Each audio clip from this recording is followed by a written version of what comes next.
Hi guys, welcome back to the channel and welcome back to Notorious / Outsiders, this really fun little RPG, solo RPG, which puts you in the guise of a bounty hunter. Now, this is episode 2, part 3.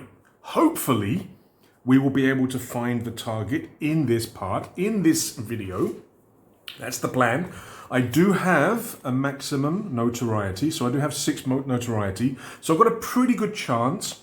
In the last part 2, we did find the first lead, Ramora Viscora, a gelatinous alien. We had like a fast-moving vehicle chase. She had this big force field, and I managed to kind of shoot it enough times to take her down. So the first lead is gone.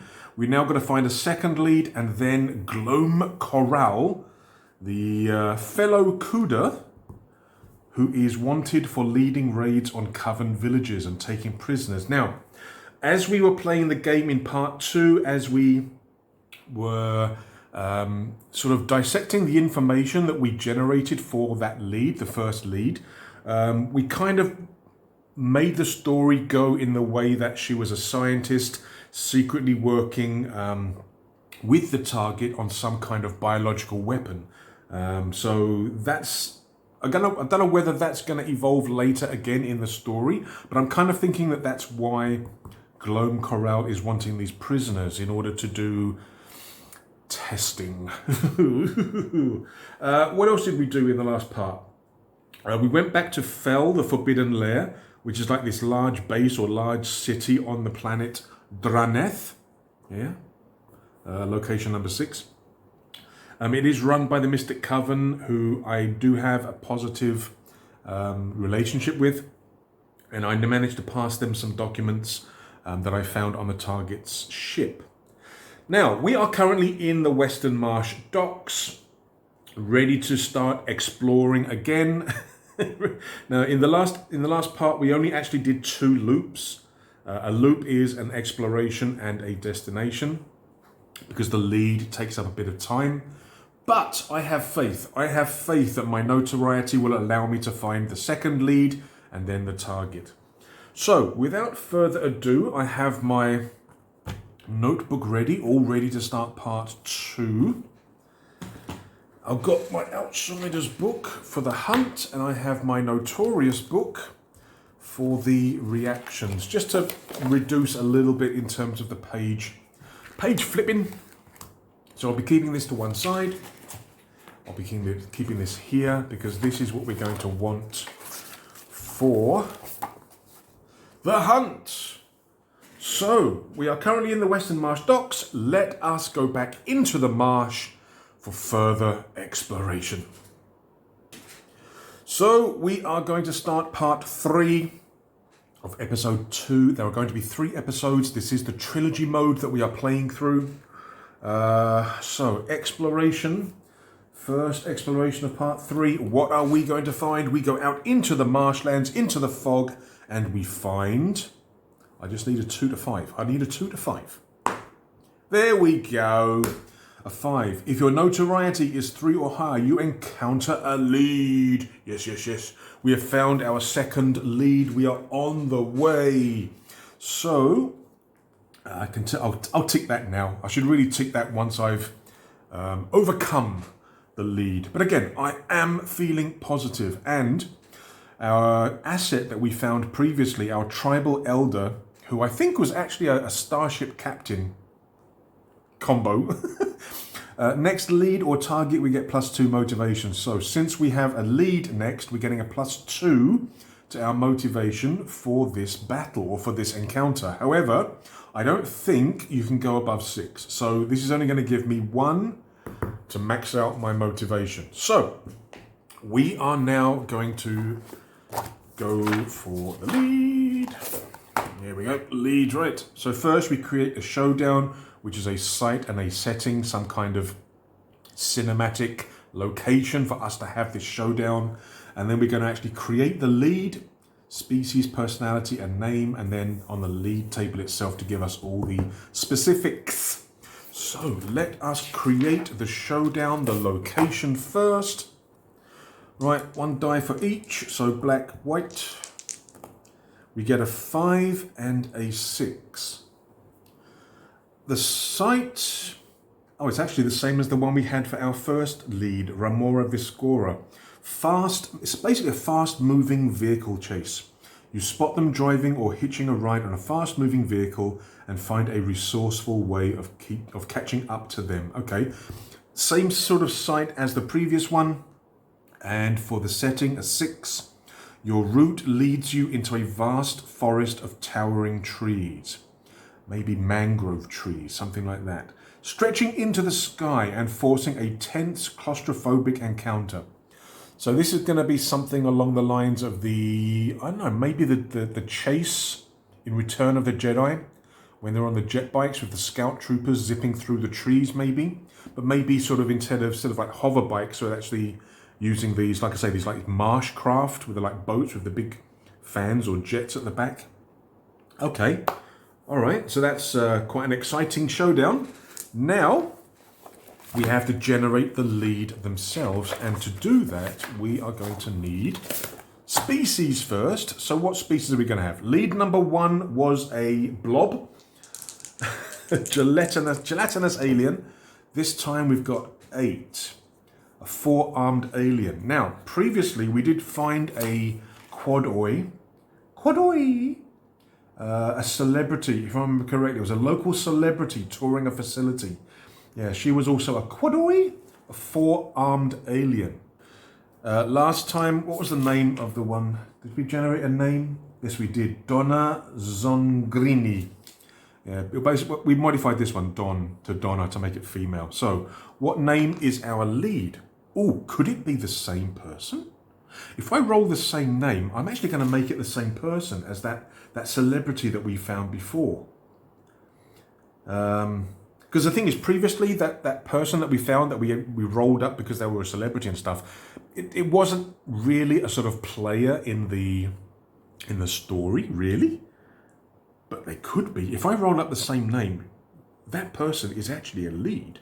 So I've already generated some information about them. They were touring what were they touring? Some kind of secure landing zone.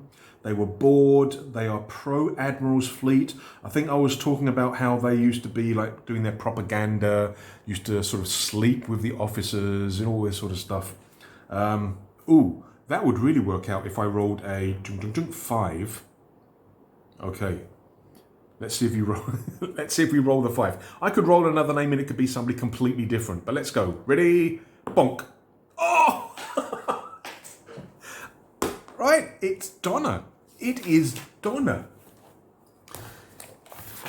Yeah, here.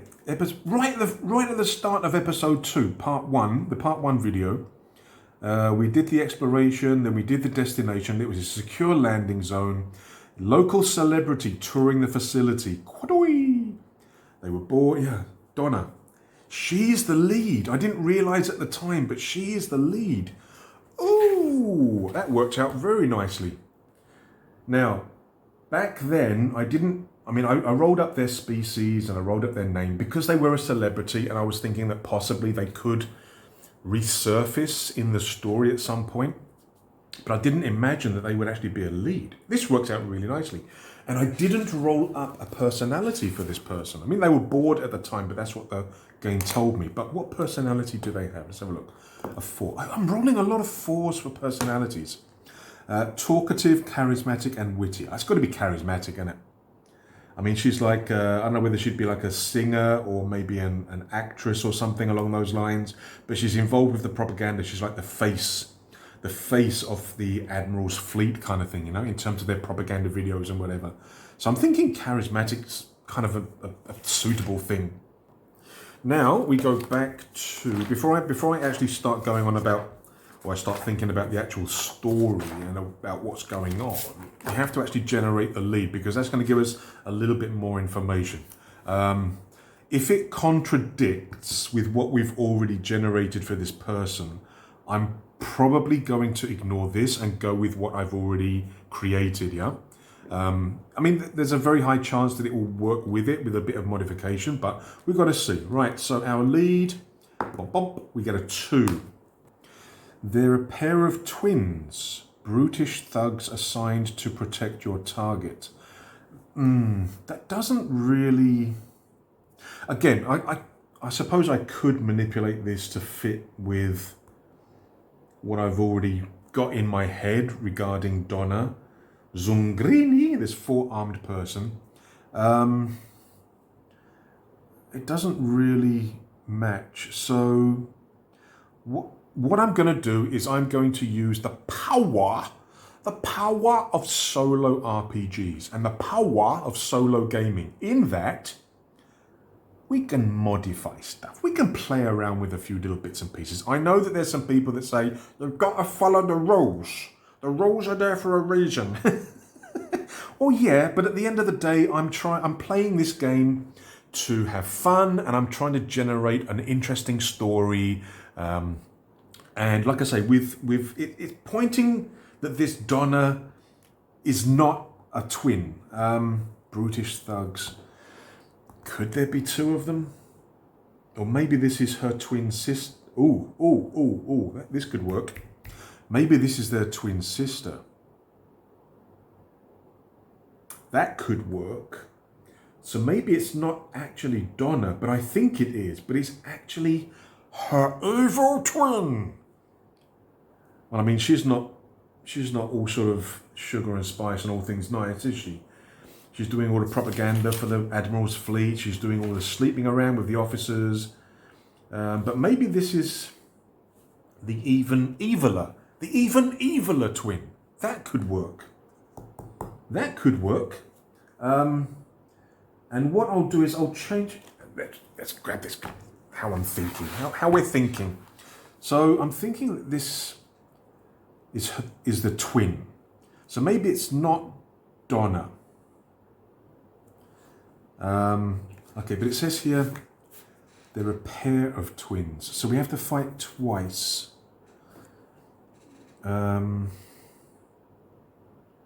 Speak with one, the other one never speaks. One attacks. Okay, maybe they're both here. Maybe they're both here having some kind of argument. Okay, hang on. Roll for their faction. Now, Donna was with the Admiral's fleet. 1 to 2 minor, 3 to 6 challenging. Let's have a look and see. So the twin of Donna's twin is 4, challenging. Also Admiral's fleet. So what am I going to do? Am I going to just... Because there's a few ways that we can go in terms of the story on this. I'm thinking now that there are twins. There's 2 of them. Maybe they're arguing the fact that Donna's twin, even though she is pro-Admiral's fleet, the fact that she's working with this criminal, with Glome Corral, maybe it's causing some issues with Donna and the Admiral's fleet in terms of causing a rift, questioning, what's the word? Questioning their faith, focus on the faction kind of thing. Maybe that's how it is. So maybe they're in a vehicle. Maybe it's a sort of a souped up sort of luxury vehicle. Donna and what we're going to do. Okay, so what we're going to do for the other twin to generate the name is I'm going to roll as if it was species, but I'm only going to take the first name. The second name is Zungrini, as the other one, but we get a 3. So 1, 2, 3, Fink. It's not a very feminine name, is it? Fink. Donna and Fink. Fina. Fina could work. Right, so twins. So we find Donna's twin is Fina Zungrini. And maybe they're on, like I say, they're on this vehicle. They're having an argument because maybe Fina's activities are causing an issue with what Donna's doing with the Admiral's fleet. That kind of makes sense, and it still sort of uses a bit more in terms of what we've rolled up. But I really do like the fact that I managed to link it with that celebrity we had earlier. Excellent. Right, just give me a couple of seconds. I'm going to write some stuff down and then we'll continue. Right, I've just written a little bit here to help me remember. So what we've got is Donna's twin, Fina Zungrini, is causing problems for Donna with her association with Gloam Corral. We catch them as they travel and argue about the situation. Right, that kind of works. So what else does it say here? So they're both kind of linked with the Admiral's fleet. Okay, how has your target managed to earn enough money to hire bodyguards?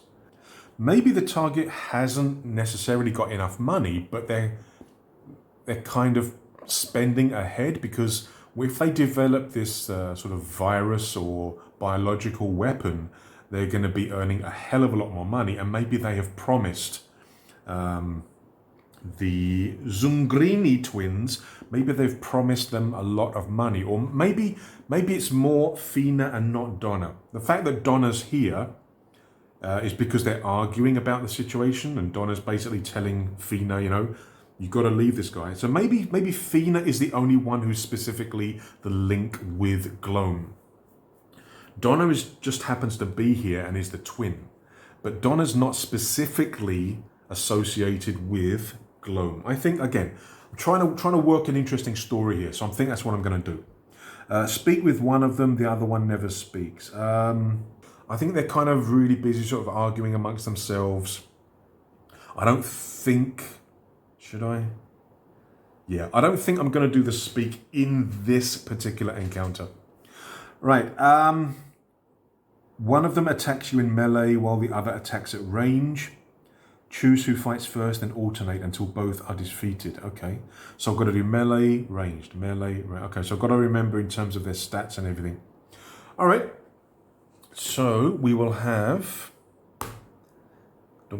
and defense. I currently have 3, so that's my defense there. So we're doing combat. We sort of pull our vehicle really close. I'll do the ranged one first, because that could simulate them shooting me before I actually smash and jump onto their craft. So I'm going to do the ranged one first, and then we'll move to melee. Right, so I'm going to move this out of the way because we need space for the dice. So I'm going to be attacking the ranged. Maybe the ranged is Donna, the celebrity that we saw before. Maybe her sister isn't necessarily a celebrity, but you know, she can still create problems. So we're going to do the ranged attack first. Now, I mean, for me, my ranged attack is the same as my melee attack. So I'm going to do ranged attack first. They have a +2. I have a +3 versus leads. And I do get that extra motivation. So I'll cross that out. So I have essentially 6 motivation now. Right, so I'm getting a +3. They're getting a +2. And they don't have defense. Oh no, this is a draw, isn't it? They're getting a 5, I'm getting a 5, which is a draw, which means I would lose. However, I can use motivation to re-roll. I'm going to re-roll my dice. So that gets rid of the free motivation that would be there. So I'm going to re-roll my dice. Come on. No. Oh, swine. All right, we lose. We actually lose the first one. So she actually hits me. So maybe Donna sees us coming and she manages to snap off a quick shot before my boat sort of hits theirs, and I manage to jump across. And luckily my armor saves me, but I have lost one of my defense points. Now her sister Fina, who is the actual lead with Gloam, comes in and starts attacking me in melee. +1 attack and +1 defense. Okay, so melee now. Oh, she's toast. Oh no, she's got defense, isn't she? Ah! All right, so we succeed, but the defense is gone. So now both of these ladies don't have defense. We now go back to ranged as I push Fina away, thinking that I may have caused some damage, but maybe seeing that I just nicked her a little bit. Her sister Donna sort of steps back. shoots around a corner at me, as there's now a little bit of space between me and her sister.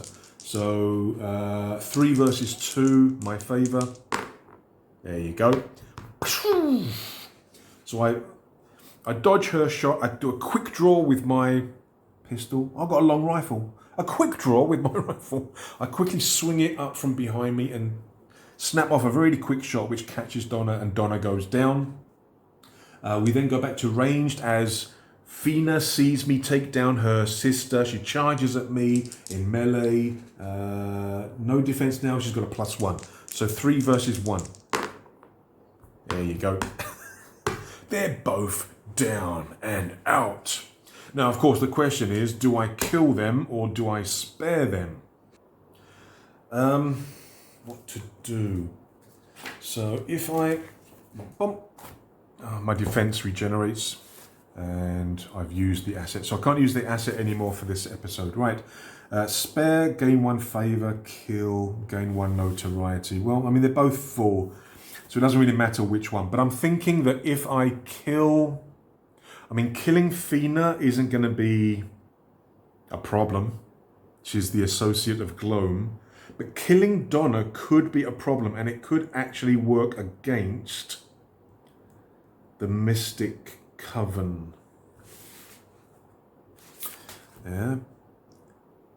Because the Admiral's fleet, again, they're sort of the face of their propaganda, gets assassinated, gets killed. I don't think that's a good thing. So what I'm thinking is I will actually spare both of them. Because like I say, I don't want the actions of Donna to kind of affect the Coven. Now, in the guild's code, where's the code? Where's the guild's code? It's here somewhere. There you go. Don't get attached. The thing is that the Mystic Order, what's the one from Notorious? Is it the Mystic Order? Bump, bump, bump. Yeah. The Mystic Order has a sort of an arrangement with me, in which case I get preferential contracts and stuff. It was in the epilogue, wasn't it? With the first episode. Greatly pleased the faction that hired you, which was the Mystic Order. They ask, offering a retainer contract, much larger assignments, especially pleased. So I'm kind of more, what's the word, more positive towards them. So I don't really want to create a situation where killing the face of another group's propaganda could actually come back and bite them in the butt. So what I'm going to do is I'm going to spare them both. I would only get 1 favor, but my favor is maximum. But we do overcome the second lead. Okay, so it's just the target that's left. But before we can do that, we actually have to go to a destination and deal with any events there. We then have to go and explore, and hopefully we can find the target. Dum, dum, dum. I quite like the way that worked out in terms of the lead, and then figuring out a way to bring in the twin kind of thing. Yeah, I like the way that turned out. Right. Destination. So we've done the exploration, we found the lead, and we've now carried on traveling. I mean, maybe I've got the twins all tied up in the back of my boat. We'll see what happens. So, destination. Where do we end up? A 5. You arrive at a bustling spaceport run by the challenging faction. That is that's the Admiral's fleet. I don't really want to be bringing these 2 girls into the spaceport. Excuse me, sir. Why do you have these 2 ladies who we know and love in your boat? Yeah. Now, have I been to Destination 5 before? Yes, we have. It's the secure landing zone where we first saw Donna Zungrini, that celebrity that we've just shot. So, okay, I'm thinking it's the same place. And what I'll do is that as I'm bringing the boat into the where was it? The spaceport, I'm going to try to make sure that nobody sees my face, recognizes me, whatever. I will leave the sort of jet boat, whatever they're called. I will leave it at the dock near this spaceport. And basically, I will leave an anonymous tip about who is in the boat and where it is. So at least they won't die of starvation or anything else. You know, I'll let them know sort of that the girls are in the boat in a certain location. But before we do that, I need to see if there's any events. So, gain 1 notoriety. Yes, it's maximum. If it's 5 or higher, a hostile guard approaches. Tickable. +1. I mean, I could just straight out not, because maybe this guard approaches as I'm tying up the boat, and I don't want this guard to uncover the fact that girls are there or to see my face. So maybe I'll just attack him, threaten. I mean, I could threaten, I suppose. If I fail the threaten, he gets a +1 to his attack. I've still got plenty of motivation, but I'm wanting to have a lot of motivation for when I meet the target, because I don't have any assets anymore. I think I'm just going to attack this guy, just to sort of getting out of the way. I can always stick him in the bulkhead. The what do they call it? Is it the bulkhead where they keep all the cargo in the boat? But yeah, I'm just going to attack this guy. So I get a +2. He gets a +1. There you go. Whack. I think I will spare him as well and tie him up and put him into the bottom of the boat. So for that we will get +1 favor, but again I'm on maximum anyway, so it's fine. And then we've got to roll twice on the destination events. Oh, this delay! I want to get to the target. So first event is a 6-3. A 6-3. I want to get this over. I want to find the target, because again I want to sort of finish things in this video. Oh, the video's going on already. I need to find the target. Let's get this over and done with. 6-3. A local greets you and says you'll need their help to explore this destination. You grudgingly agree for them to tag along. Roll a d6. A 1. They take you to a hidden area that only the locals know about. What disturbing truth do you learn about this place? Lose 1 motivation. Ah, because I find out something disturbing, so I lose motivation. Yeah. Okay. I think that's also the factor. I think I mentioned this in the last video about losing favor when you're talking to people and stuff.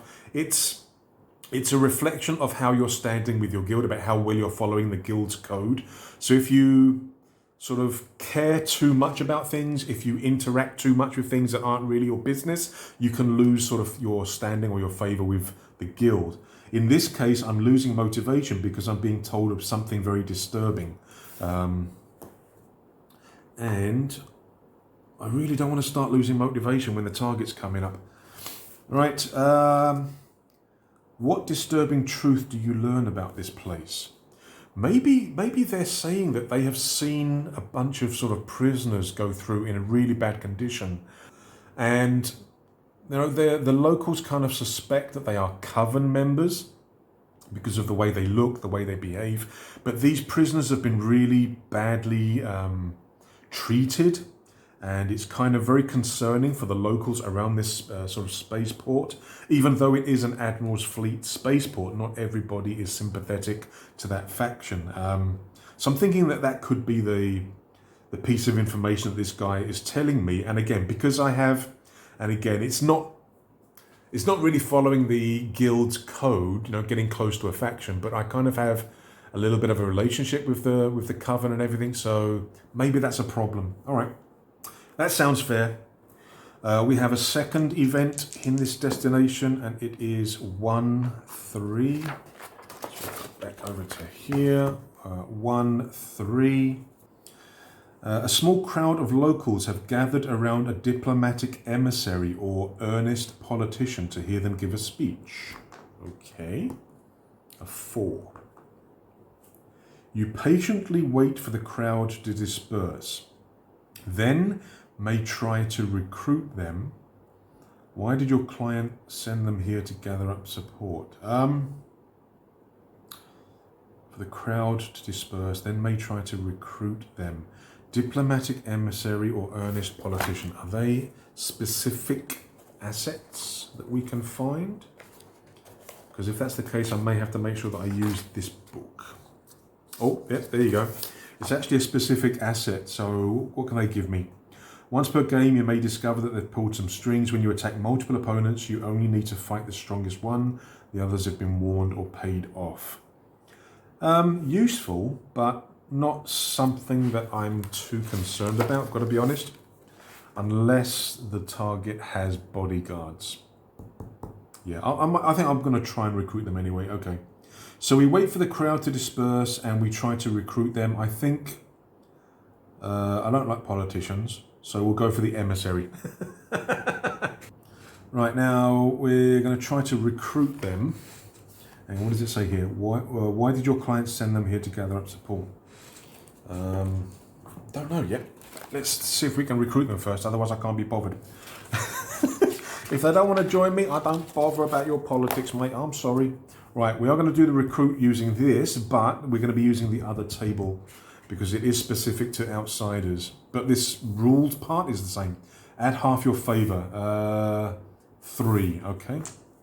Getting a +3. Come on! +3. There you go. We recruit another asset. But it is not the one in this book. It is actually a specific asset to the outsiders book. So we'll go back here. Recruit. Here we go. So we're getting a diplomatic emissary. So it helps us against multiple opponents. Right, give me 1 second. I'm just going to write that down. And then we'll continue to the next exploration where hopefully we can find the target. Right, so I'll just put here, diplomatic emissary, once per game. If attack multiple opponents, only fight toughest one. I'm hoping that I'm going to get the target next, but I think there may be a possibility that the target may have bodyguards and stuff. If that's the case, I can use the assets to only fight sort of the toughest bodyguard and then maybe the target themselves. So if you get assets, you should always try to use them because they can be very, very useful. But we are done with that. We've done the destination. We've done the 2. We've done the 2 events in the destination. So now we're going to continue with, hopefully, the last exploration, the last loop.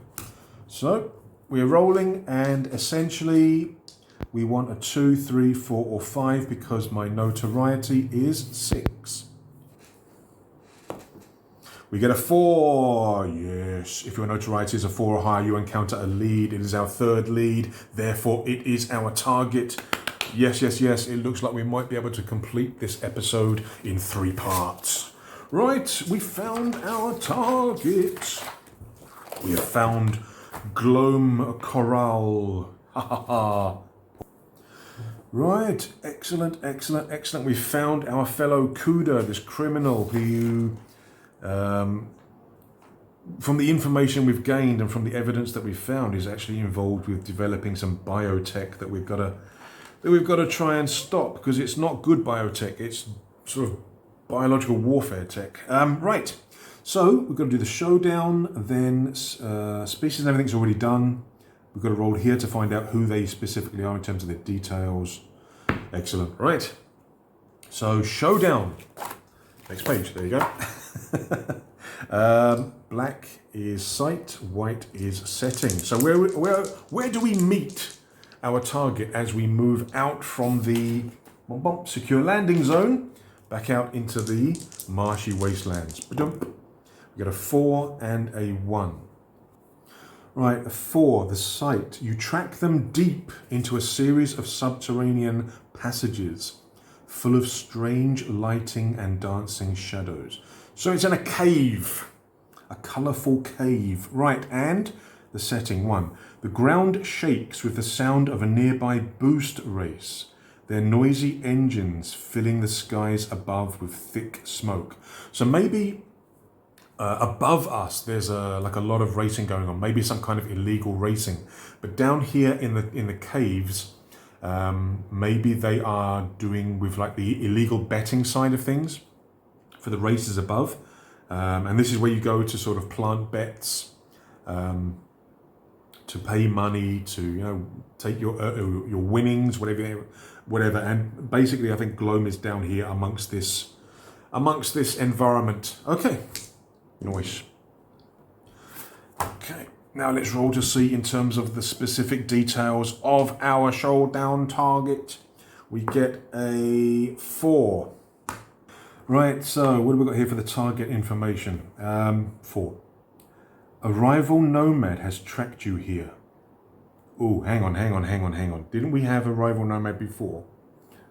I think we did, didn't we?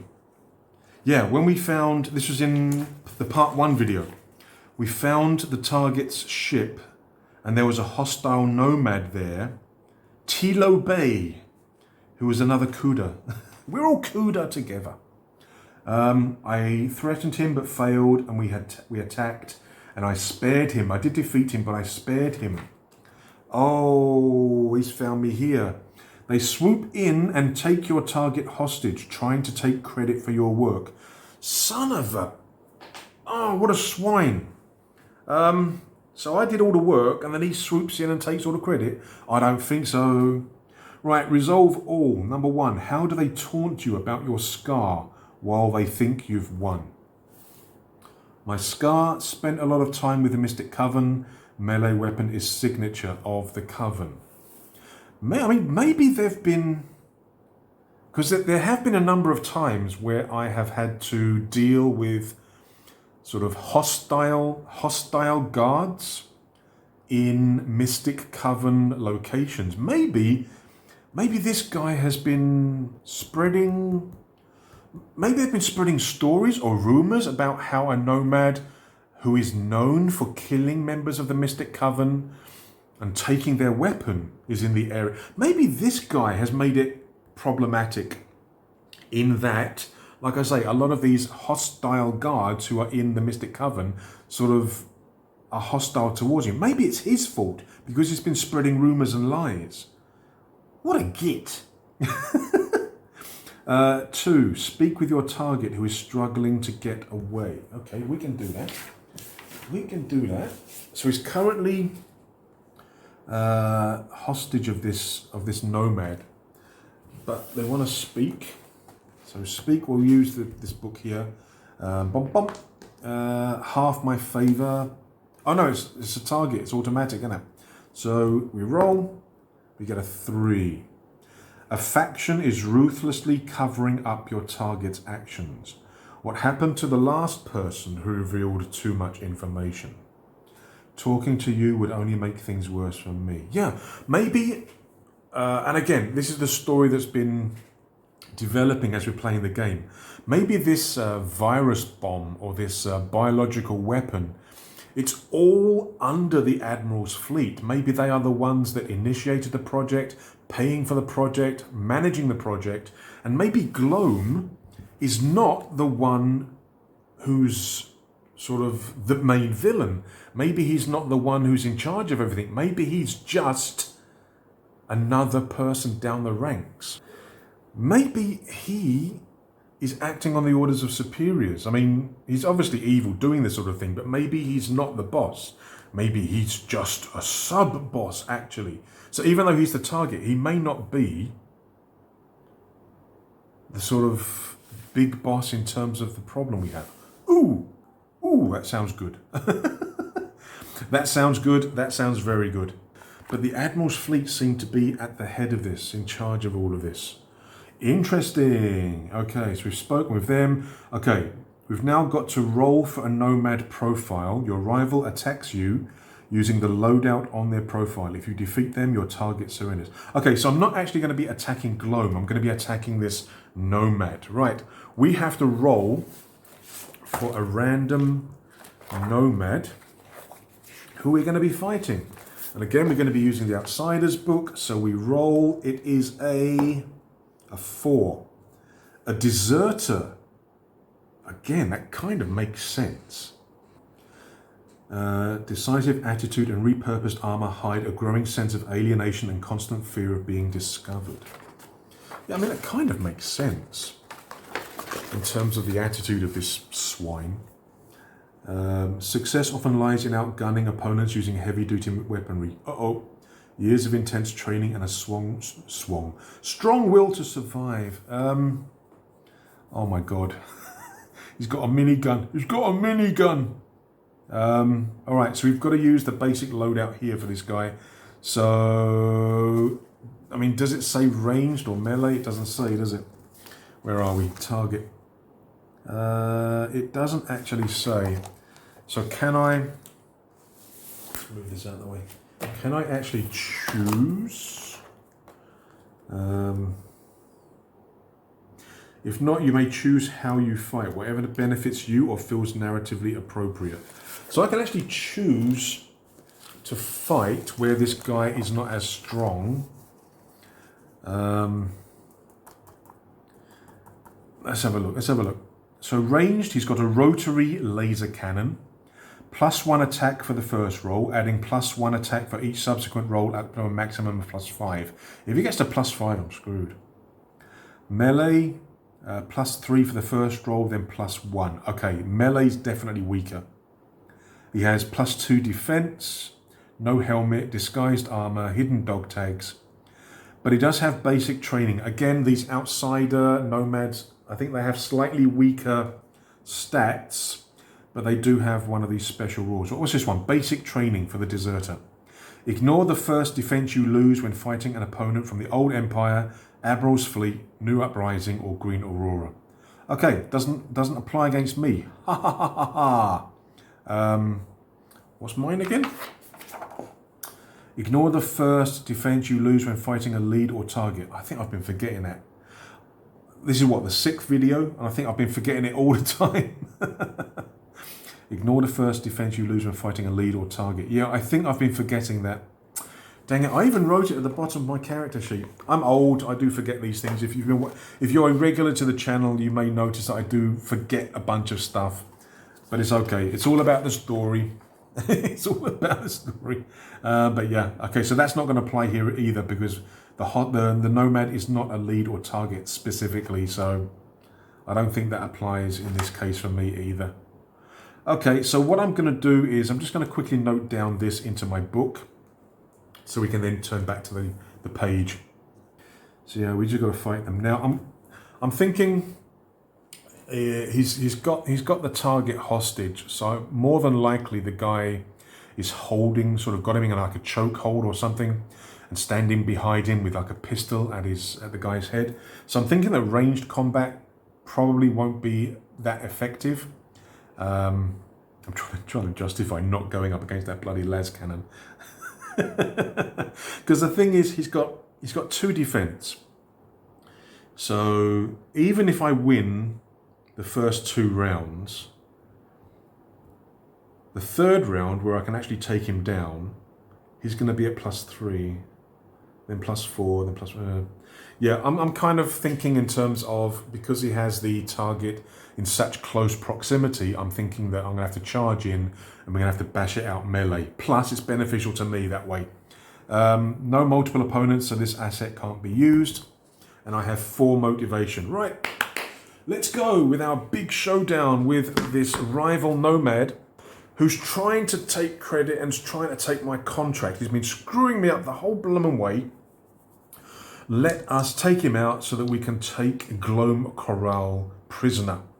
Right, so let's do the things. The Tilo Bay, the deserter nomad, rogue nomad has got 2 defense. I have 3. Okay, so first round of combat, we're doing melee. I get a +3, he gets a +3, and I've got motivation. Enough of that, let's get fighting. So, first round, we are both at +3. It's a draw, which means they win. Now, normally I would ignore the first defense loss against a lead or target. Specifically, this is a target, but it's I'm not using it because it says it's a nomad, not the target. So I lose 1 defense. That's the way I'm doing it. Again, it says here, ignore the first defense, but I'm thinking the nomad doesn't count. So now we're both at 2 defense, but he is now only at +1 attack with his, what did he have? Some kind of stun baton, wasn't it? Let me find it. Hang on. Magnetic field baton. Right, so I'm at +3. He is at +1. I mean, I could have used a motivation, couldn't I? I could have used a motivation. Never mind, too late now. Right, so 3 versus 1.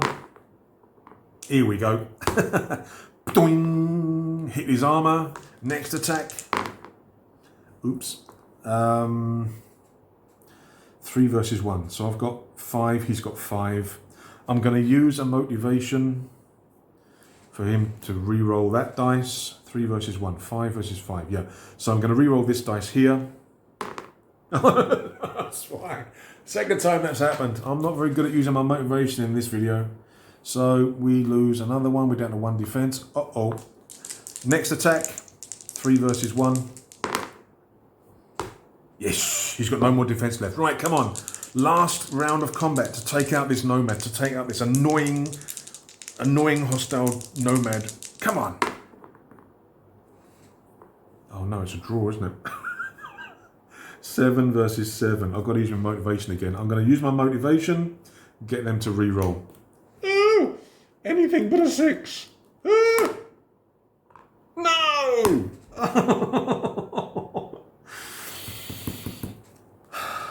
7-7's a draw. I lose all my defense as well.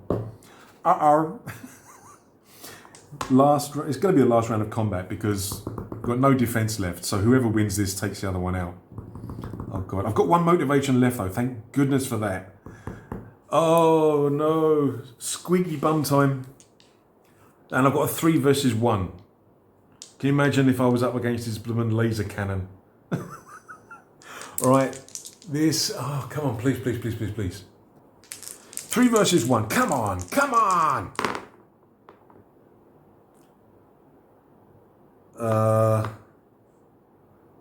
5 versus 5 again. Oh no. Oh no. Now, did I re-roll the wrong dice last time? It's 5 versus 5. So if I re-roll this on a 4, 5, 6, he still wins. If I roll I rolled the wrong dice. I should have re-rolled my dice last time. Okay, so I'm going to use my last motivation and I'm going to re-roll my dice. I need a 3+. Oh God. Oh, squeaky bum. Oh, we did it by 1 point. Oh my word. My videos, the way that I'm playing these games, I'm not making it easy for myself, am I? 5, 6, we win by 1 point. I've used up all my motivation, no defense left. 1 point. Oh, squeaky bum. Right. We win. My oh my goodness. Right. So I've got no motivation left. Look, that's going to affect the epilogue, isn't it? That's going to affect the points I get. Because when you complete the contract, go back in the notes here, the first episode, when I finished it, I got a total of 12 points, which was actually a pretty decent result, yeah, in terms of the epilogue that we got, the ending that we got. But now for this one, I have succeeded. I captured the guy to get +2 favour, but my favour's maxed anyway. But it's okay. It fits the story. So basically, I knocked down this guy. I managed to just basically knock him unconscious after a prolonged fight, a prolonged fight of staff versus baton. But I do manage to knock him down. But I'm badly hurt, winded, exhausted, and I basically just capture this guy because again, it fits the story. And I also capture Glome Corral, and we can turn them into the authorities and hopefully put maybe not a permanent stop to this weapon development, this biological weapon development, but at least hinder its progress so that maybe somebody else or maybe the authorities can actually stop it properly. But yeah, my God, what an ending. Oh. All right. So we've done that. Excellent. So yeah, capture them, getting 2 favour, and then we move on to the epilogue. Yeah. So this is episode 2 of the trilogy. So we're still generating a basic epilogue. When we do the next episode, episode 3, and we complete that, we are then going to generate a total of all the episodes and find our trilogy epilogue. Now, that's for the next episode. For episode 2, we are now complete, but let's find out what happens. Right. So for the epilogue, multiply your motivation by 2 and add it to your favor. Dang. Oh, dang it. Why couldn't it be the other way around? Okay, so motivation is 0 because I used them all up. Favor is 6. So I get a total of 6 points. That's really not good at all. Because in the previous episode, in episode 1, I got a total of 12 points. Okay. I mean, let's see what it says. 6 points. It's the second worst one. Oh no. Your actions have significantly weakened a faction's control over this planet.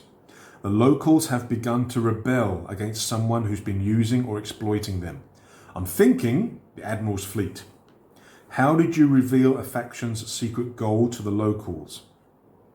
Well, again, I found some documents from the target's ship, which I did pass to the authorities at, what's his name? Fel, the Forbidden Lair. But maybe also here, from the target themselves, there are also documents that sort of insinuate the word?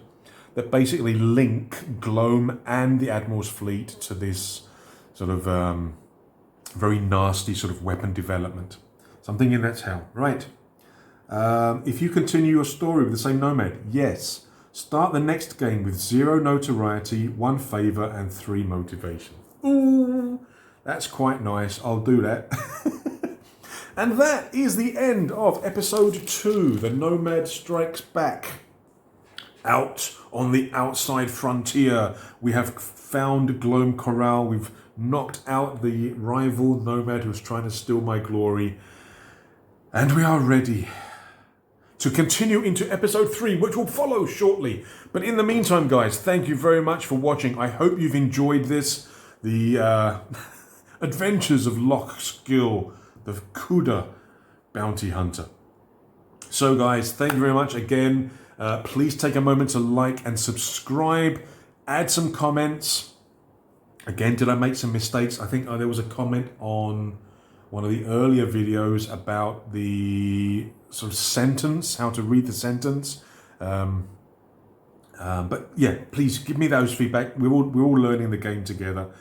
But yeah, and I will see you in episode 3, part 1, which will be coming soon. In the meantime, if you haven't watched the earlier episodes, the earlier parts, please go back and watch those. And please enjoy. Until the next video, from me and Lock Skill, take care, stay safe, cheers.